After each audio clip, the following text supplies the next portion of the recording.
welcome to Retech, and today we're going to talk about Apple Macintosh computers.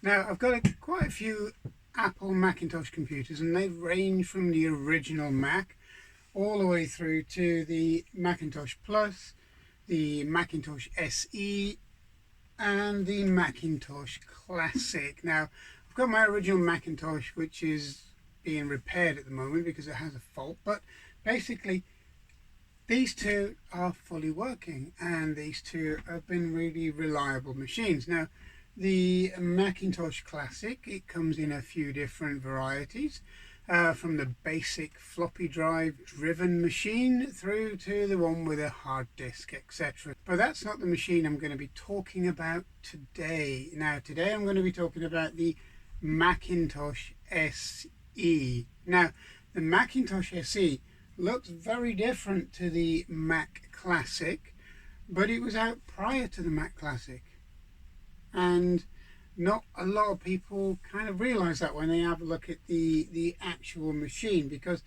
it's kind of slightly more modern looking, and it's not a bad machine overall. It's kind of I wouldn't say a stopgap machine, but it was a machine that was trying to push the Macintosh a little bit further, where the Macintosh Classic was trying to push the Mac over the cliff of lower and lower pricing. So there was kind of a bit of a race to the bottom, really, when you compare it to the previous Macintoshes.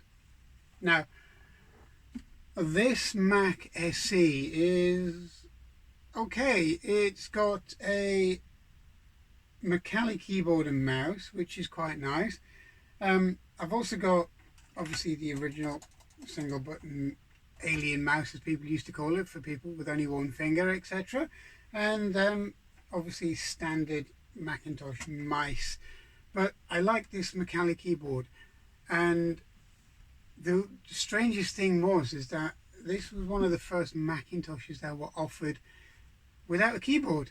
You could have the standard Apple or basically the enhanced keyboard, which was quite strange really, because the standard Macintosh keyboard that came with this wasn't brilliant. I mean, it was nice looking keyboard and it did well, but it wasn't a popular choice for some reason. So nearly all the Macintoshes came with this style keyboard, and you know, I've got enough to replace it with, but I actually like the keyboard that's on this machine, and I can't really see it being, you know, any real difference. But it's kind of very softer in its touch in comparison to the Apple keyboard, so you know, there's not really a lot of difference. This one's probably a little bit chunkier, but it's personal preference. But I've got the keyboard that goes with this machine and the mouse and so on. So really this is something I like, and it actually came bundled with the machine. Now this machine comes with an 8 megahertz processor, a monochrome screen. In fact, all of these are monochrome, and it's kind of alright. It's, you see, when I first had dealings with the Macs, okay, we were kind of up against other machines at the time. You know, you had the likes of the Atari just down here, the ST and the Mega ST, and the ST was being promoted as basically the Macintosh killer. Is why would you want to buy a Macintosh with a tiny screen, no color, you know, very similar memory, very similar capabilities generally for things like desktop publishing, etc., but without the MIDI interface, without the option to have full color, without the option to have the kind of the sound that the Atari ST had. And it kind of really didn't make sense to me at the time why I would really go for one of these. But using them a little bit later on down the line, I can kind of see why the more slightly professional market would have went for one of these other than a 520 ST. But I'm not sure why they would have went for one of these above maybe a Mega ST or even a very high spec 1040, etc. So that's always kind of eluded me. But then again, I was never a huge Apple fan. In fact, I'm not a huge Apple fan today, not because their products are not very good, because they are, not because they weren't capable, because they are, but mainly because they were vastly overpriced, which they were. And I think that kind of lost them a little bit of foothold in the marketplace. But it seemed since then they've kind of had to get into the mindset of producing very good quality machines that are not now that much overpriced than other very good quality machines. So it's kind of come around in a circle. But I do appreciate why people went for these.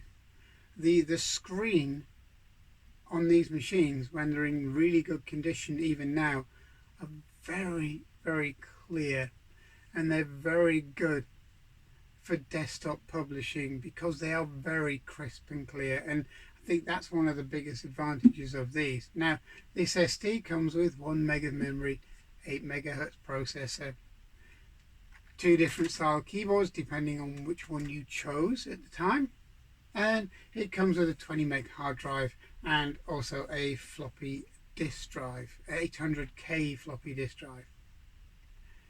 And it comes in the typical form factor of the original Mac, and it's kind of almost portable. It's kind of really almost portable, and I kind of see the reason behind it. But you would have probably liked a larger screen. Now, I would have liked a larger screen if this was my only main machine, but they did improve the screen, and you can see how the difference in mask, okay, between the Plus and this, where this has had a sort of a greenish kind of tinge to it, this is almost getting to a pure black mask, and you can tell the difference.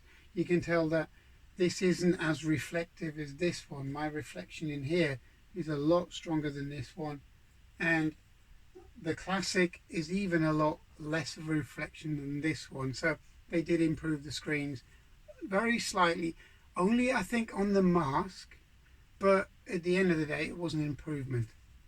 Now you can see the difference in colour between them. This one's gone yellow. It's one of those things, it has gone slightly yellow, but the plastics on these are very chunky, very nice. This one is very different in its construction. It's very similar in the case and form factor, the Classic, but it hasn't gone as yellow as this. And you can tell there is a very marked difference in their kind of styling overall, around the bezels, around the front, etc. And they've done away with the kind of sort of half grin on their floppy drives. This SE is remarkably good condition. It's very, very white almost. It's nice. It is starting to go though. Now this Macintosh Plus has a chunk out of the casing which you can't really pick up on camera. It's probably about that big, and it's out of the corner, and they seem to go there. And this Macintosh SE, although in remarkable good condition, is starting to crack just on the corner. It also has a minor crack here, which I will probably have to take apart and reinforce behind, and then probably try and blend in a colour match on that corner and the slight crack that's on here, just to preserve the machine, because it's quite an easy colour to match up, which would be nice to do. But overall, this is quite nice. It's a very nice little machine. The keyboard's starting to go yellow in places, you can see, because it should be that kind of whiter colour. But that's something I can sort out. But the casing itself has stayed nice. It stayed quite clear, which I'm quite good at. It stayed really bright and crisp. So it looks like, again, like all of these machines that manufacturers were kind of farmed out for different parts, where this manufacturer was of this keyboard probably farmed the case out, and then farm the keycaps out to another company, etc. So you know, that's to be expected now. But yeah, I've been told that this machine has a little bit of a fault, which didn't worry me at the time because I've only just purchased this machine. And that fault is that it doesn't see extra memory. It doesn't see above 512K. That's probably almost certainly a fault with the memory modules, and that's not a big deal because I have a lot of spares. And this is one case in question, and I've got quite a few spare sims, so I'm not really that worried about it. But the strangest things is that from what I've been told on this machine is that it runs games which shouldn't be about 500. It should be the kind of the 1 meg area, and it runs the games fine. So I'm not so sure if it's reporting the memory wrong, but I'll have a look, and if not, I'll replace it with some of the spare memory that I have and get the machine up to spec. But I haven't powered it on yet, so I don't know. I'm going to have a look at it now, and we're going to see what this machine is all about. Okay, so I'm literally going to power this machine on for the very first time. And that's a great start. We have the bong.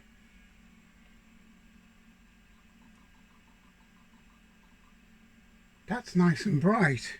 You'll have to forgive the rolling bar on the screen because these are notorious really for being slightly out of sync for a modern camera to pick up. But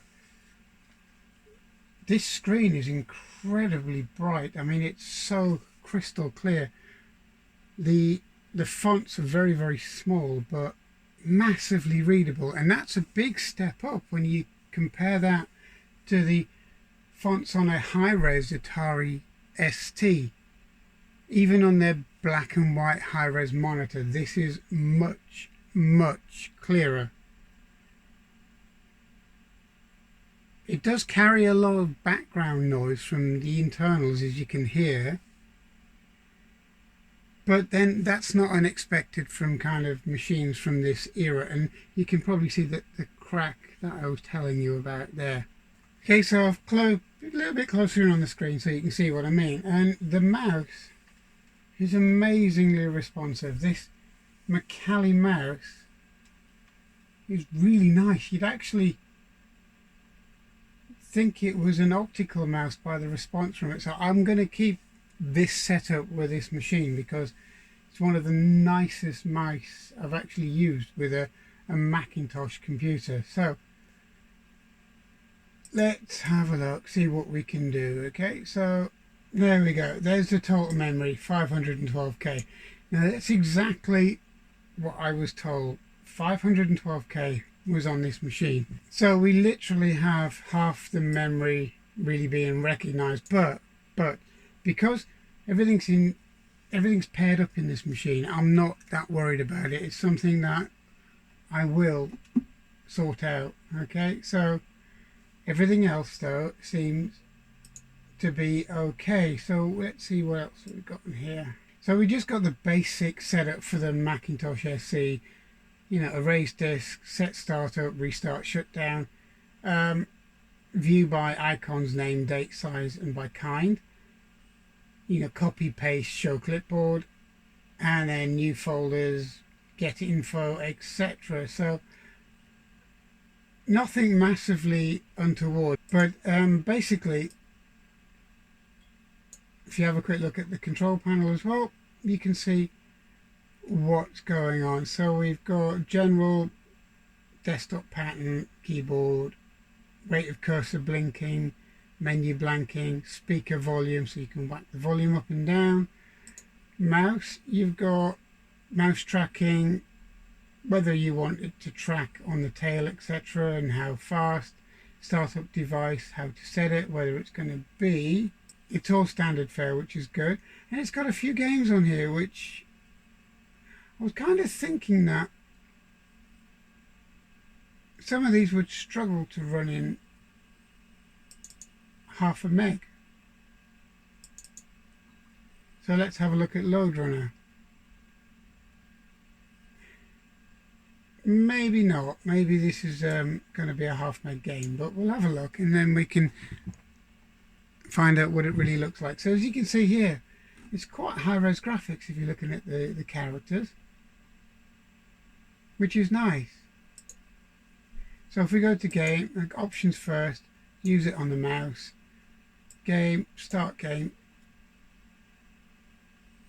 and that's me at the bottom. So you just use the mouse to drag your character along.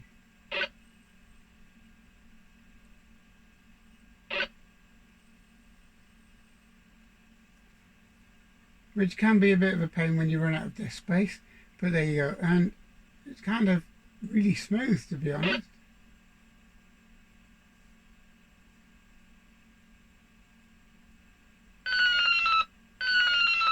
That's not a good start, but you can see it's standard fare as far as sound, etc.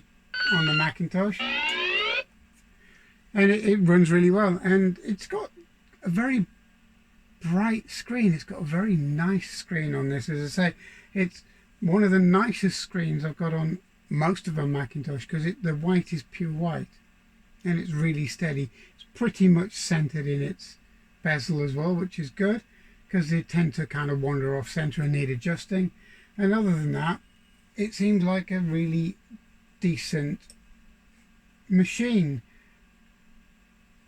It's got a few little things that I really need to sort out, such as brightening up the keyboard, brighten up the original style keyboard that goes with this machine as well, because it is yellowed. But the case, other than that little crack, and there's a little tiny one there, is in fairly good condition. Now, it's a genuinely nice machine. But what I would like to do is bring it back to original spec, which is what I'm going to do on my next video about these Macintoshes. And I'll include the Plus and the Classic and the original Macintosh in those groupings next. Okay, so before we go any further, I'm going to close this down because it's quite noisy and it will kind of override anything here. And let's shut the machine down. So it tells you now I can turn off. You can hear the hard drives now kind of spooling down until it goes quiet. It's amazing how nowadays you've forgotten about the noise that older machines used to make, their hard drives, etc., because we have silent machines virtually now. You know, the hard drives that we use on modern machines are solid state, they are silent. So, you know, all of this fan whirring and stuff like that, it's really kind of unusual really when you think about today's machines. Although you still hear cooling fans now and again, but they're nowhere near as kind of loud as they used to be. But overall, this Macintosh, I'm quite happy with it. I will repair it and I will bring it back to its kind of natural kind of glory really, and I will use it because I kind of wonder, with some of the software I've got on shelves up here, whether or not I should put the desktop publishing packages on these machines and then just see how I get on with it really in the modern world. Because, you know, I've got printers that I could use on this. You know, I can save it to floppy if I want to. I could just print it out, use it as, you know, a standalone desktop publishing package. But it would be nice to find out how limiting these machines are. Now, we're so used to everything being full color. It would be an interesting experience just to do something in black and white, but that's something I might do a little later on. But for now, this is a quick overview of a recent purchase. What I'm going to do is I'm going to cover the refurbishment of this machine on the next episode about the Apple machines, and we'll go from there. But for now, I'm quite happy with this machine, and I'm quite glad I've got it to join the other machines from the Apple stable. So I hope you enjoyed this brief look at the Apple Macintosh SE. It's never been a particular favorite of mine, or these machines. I've always liked the way they look because, well, who doesn't? But I've never seen the fascination in these machines when you compare them to contemporary machines, which were usually a lot more powerful, usually a lot better spec, usually had better screens, usually had bigger hard drives, more memory, etc. than these, but I appreciate how crystal clear these screens were. They may have skimped on certain things like reusing the cases all across the model. They may have saved some more money about using the small screen. I mean, look, it's not much bigger than my hand. They may have saved money on reusing the chassis within the models, reusing the drives and all that kind of thing. But one thing they didn't skimp on was the quality of these little CRT screens when you compare it to screens on the Atari and screens on the Commodore, etc. So it's taken a while, but I understand why they became the favorite for desktop publishing. So thanks for watching. I hope you enjoyed this, and I hope you'll join me on more, especially when we do a refurbish of these machines. Okay, you're probably going to wonder if I'm ever going to clean up this machine, as in to get it back to as bright a creamy beige as maybe this one or this one. Well, I'm not. I'm going to preserve the casing as best I can to seal out any more degradation of the case, but I'm going to leave it because sometimes a little bit of aging and a little bit of use or signs of use and patina isn't a bad thing when you've got machines over 3 decades in age, and it's survived this long. So I'm going to look after it and keep it and preserve it. This one again is only going to get a slight colour match on these cracks, just to seal these cracks up to make sure they don't propagate any further. And this one is in remarkably good shape.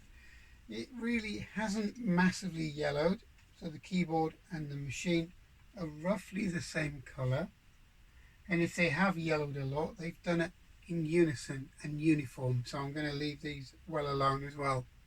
So thanks for watching. I hope you enjoy this, and I'll see you soon. Thanks a lot. See you.